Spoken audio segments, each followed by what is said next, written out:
Hello दोस्तों, आपका स्वागत है हमारे चैनल पे। आज हम एक और शेयर का हम एनालिसिस करने वाले हैं, जो कि है एलजी इलेक्ट्रॉनिक्स इंडिया लिमिटेड। अगर हम इसके करंट भाव की बात करें तो ये 1736 के आसपास है। और इसमें अगर हम देखें तो फ्राइडे को 14 अगस्त को ज़बरदस्त इसमें मोमेंटम देखने को मिला है और इसने 10% का गेन दिया है एक दिन में। वहीं अगर इसके 5 दिन का परफॉर्मेंस देखें तो 5 दिन में देखोगे तो लगभग एक जैसा ही था। ये 1585 के आसपास था और 1573 के आसपास उधर रहा था। सडनली एक दिन में इसमें मोमेंटम देखने को मिला है। सेम वही चीज़ हमें उसमें देखने को मिल रहा है। 6 महीने का भी सेम परफॉर्मेंस है कि 1500, और ये यहाँ पे देखोगे तो 1586 के आसपास ही था। तो कुछ 6 महीने में ज़्यादा मोमेंटम नहीं हुआ, लेकिन इसने एक दिन में ये ऐसा मोमेंटम दिखाया है। वहीं पे 17 अक्टूबर 2025 को ये 1668 के भाव पे था, और फिर बाद में जब यहाँ वॉर का सिचुएशन हुआ तो उससे पहले भी ये करीब 1400 के आसपास आ गया था, और वॉर के टाइम पे हम देखेंगे तो ये 1318 के आसपास था। सो थ्रू आउट अगर हम देखें तो एक साल या 8-9 महीने से हम देखें तो लगभग 1600 और 1500 के आसपास था, और सडनली अभी इसमें कुछ एक मोमेंटम देखने को मिला है जिससे ये 1700 का लेवल पार किया है। अगर हम इसके मार्केट कैप की बात करें तो 1,18,000 करोड़ का है। पी इसका वैल्यू 69.93 हुआ है, जो कि एक थोड़ा हायर साइड पे दिख रहा है हमें। अभी हम इसके और कुछ वैल्यूज देखते हैं।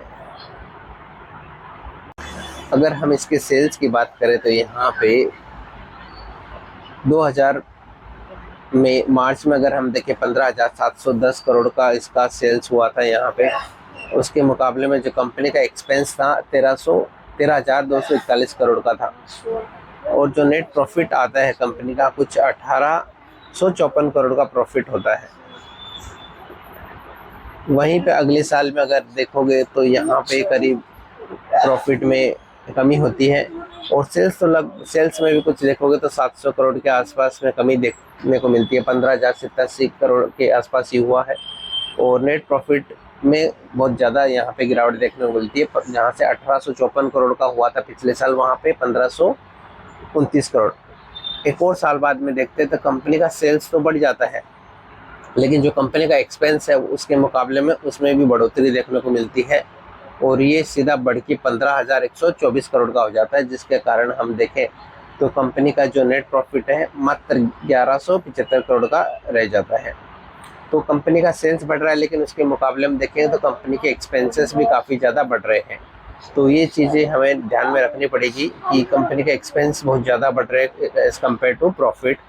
तो यहाँ पे 24 में आते आते सेल्स अगर हम देखोगे तो 21,300 करोड़ का होता है, और 24 में, और 25 में 24,367 करोड़ का। वहीं पे कंपनी के एक्सपेंसेस देखो कंटिन्यूसली बढ़ते जा रहे हैं। 19,000 करोड़ हो गए, 21,000 करोड़ हो गए, और यहाँ पे इस क्वार्टर अगर ये साल में देखोगे 25 में, तो थोड़ा अगर हम देखें तो प्रॉफिट थोड़ा ठीक हुआ है। बाकी तो उतना ये जो 24 तक का जो प्रॉफिट था वो ऑलरेडी इसने 2020 के आसपास गेन कर लिया था। और 26 में देखें तो 26 में फिर से अगर कंपनी का यही है कि कंपनी का सडनली जो प्रॉफिट है वो गिर जाता है, और कंपनी का जो एक्सपेंस है वो कंटिन्यूसली बढ़ते जा रहा है। तो एक चीज़ कंसर्न करने वाली चीज़ है कि कंपनी का एक्सपेंस वो हर साल है ना बहुत ज़्यादा बढ़ते जा रहा है, और जो सेल्स है और प्रॉफिट जिस रेट से बढ़ना चाहिए वो उस रेट से नहीं बढ़ पा रहा है। तो ये एक चीज़ हमें यहाँ पे नोटिस करने को मिली है। अब अगर हम कंपनी के सेल्स की बात करें तो जो देखा था हमने कि काफ़ी कमी हो रहा है, वही चीज़ यहाँ पे नंबर में भी देखने को मिल रहा है कि सिंगल डिजिट में हमें यहाँ पे सेल्स देखने को मिल रही है। 3 साल में अगर हम देखें तो 7%, 6% हुआ है, और प्रॉफिट भी कंपनी का कोई बहुत ज़्यादा नहीं बढ़ रहा है, 2% और 8% पे बढ़ रहा है। रिटर्न ऑन इक्विटी कंपनी का 30%, 34 और 25% है। कंपनी के कुछ और हम इम्पोर्टेंट पैरामीटर्स देख रहे हैं कि कंपनी के पास रिजर्व कैसा है, कि कुछ अगर मान लो ख़राब कंडीशन आती है तो कंपनी कैसे उसको सस्टेन कर सकती है। तो कंपनी का अगर हम देखें तो कंपनी के पास जो रिजर्व है